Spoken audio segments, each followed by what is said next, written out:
তুমি কি কখনো এমন এক গ্রামের নাম শুনেছো যেখানে মৃত্যু মানে শেষ নয় বরং শুরু হয় এক নতুন জীবন?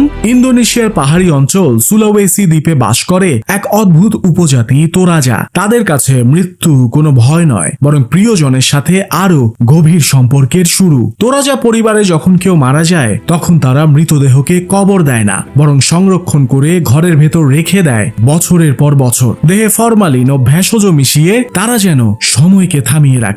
প্রতিদিন মৃতদেহটিকে খাবার দেয়, কথা বলে যেন প্রিয় মানুষটি এখনো বেঁচে আছে। আর সবচেয়ে বিস্ময়কর দৃশ্য দেখা যায় প্রতি বছর তাদের মানেনে উৎসবে। এই উৎসবে তারা মৃতদেহকে নতুন পোশাক পরায়, চুল আছড়ে দেয় আর পরিবারের সবাইকে নিয়ে ছবি তোলে, আনন্দ করে যেন মৃত্যু নয় জীবনকেই উদযাপন করছে তোরাজারা। তাদের বিশ্বাস মৃত্যুর পর আত্মা বেশ কিছুদিন পর পুয়া নামের এক জগতে বিচরণ করে, কিন্তু সেখানে যাবার আগ পর্যন্ত মৃতরা পরিবারের অংশ হিসেবেই থেকে যায়। তারা বিশ্বাস করে মৃত্যু জীবনের সমাপ্তি নয়, অনন্ত লোকের যাত্রায় মৃতরাও কিছু সময় থেকে যায় পরিবারের কাছে আপনজনের ভালোবাসায়।